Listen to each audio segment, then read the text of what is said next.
Rough way to end the game if you're the Bulls. I'm sure they wish they could have had that possession back where Kobe took that corner three and Lonzo was able to get the offensive rebound and kick it out to Vucevic, but he couldn't squeeze it. That said, the Bulls probably shouldn't have found themselves down 16 with about 5 minutes left to go when the game was tied heading into the fourth quarter.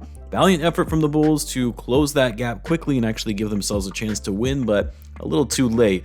If Kobe hits that three to cut the game to 1 point with about 15 seconds to go, yeah, it would have made things interesting, but probably still unlikely to finish out with a win considering they would have had to foul to try to get the ball back, and the Pelicans were pretty much money tonight from the free throw line. Also, just unfortunate because the Pelicans, by record anyway, have been one of the worst teams in the NBA, but it's in large part due to the fact that they've had so many injuries, most notably to Zion Williamson, who has missed a good portion of the season, but of course, he's back and is actually playing great.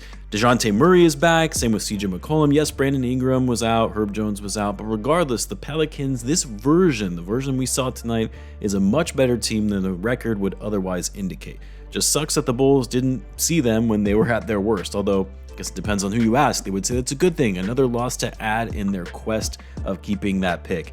Zion though, man, I mean, there was recently that high-level speculation that the Bulls and Pelicans could entertain a Zach LaVine for Zion Williamson swap, and most of us, myself included, were saying, hell no, we don't want to deal with the injuries that come with Zion, but man, you can see now when he is healthy and at his best, the dude is a force, and the Bulls had a really hard time stopping him tonight inside. Likewise, on the other end of the floor and penetrating it to the hoop when Zion was guarding them.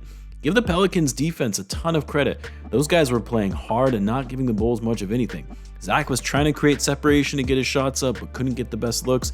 Zach still managed to get up his points, 25 points on 10 for 22 shooting, but the Pels certainly made it difficult for him.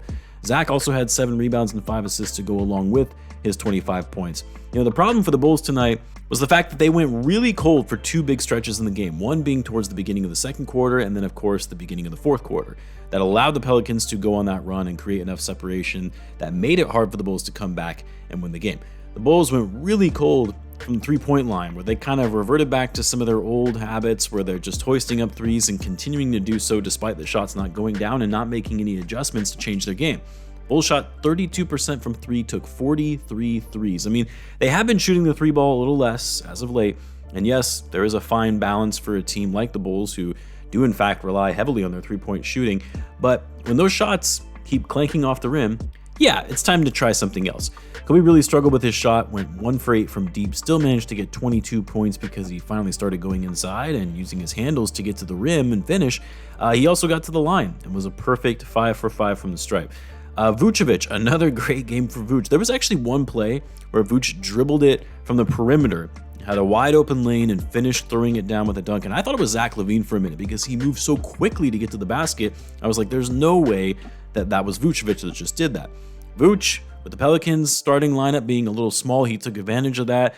And the Bulls did a nice job finding him inside in this game. He puts up 22 points, 15 rebounds on 10 for 16 shooting. Josh Giddey, not a good shooting night for Josh. Man couldn't hit anything. Went 2 for 12 from the floor, 1 for 6 from 3. Shout out to him for putting up big numbers elsewhere though, getting 13 rebounds, 12 assists, and 4 steals. But yeah, man could not finish tonight. I tweeted this during the game. For Giddey's flaws though, you have to applaud his effort. I mean, he hustles out there and fights for the ball. 5 offensive rebounds, trying to give the Bulls second chance points. He's sprinting the ball when it's loose. As I've always said before, give me a guy who's going to give it 100% when he's on the court, even if he's not the most skilled.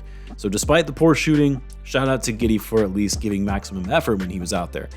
Patrick Williams, a team low, minus 19 when he was on the court.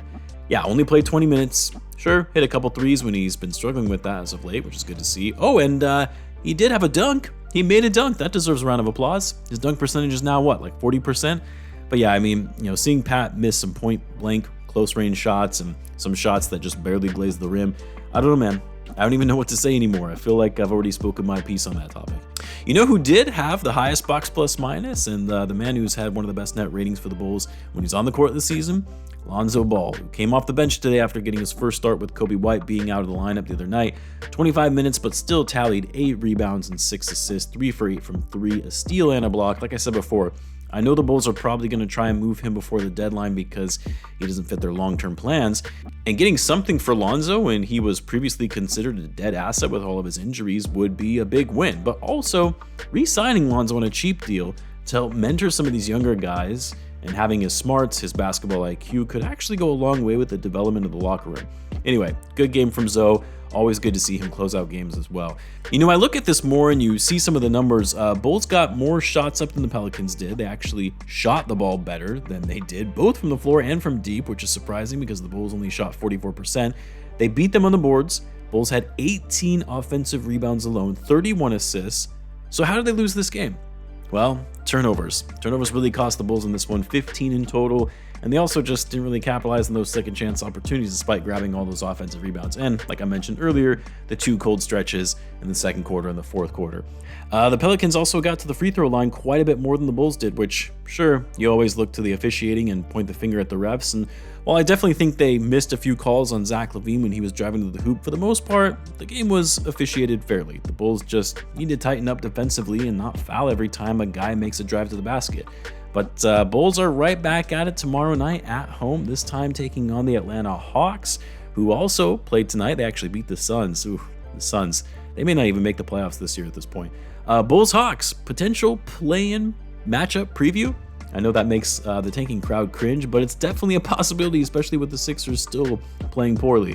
Anyway, let me know what you guys thought of the game, though. Until tomorrow, guys, as always, be sure to subscribe, and I'll see you in the next one.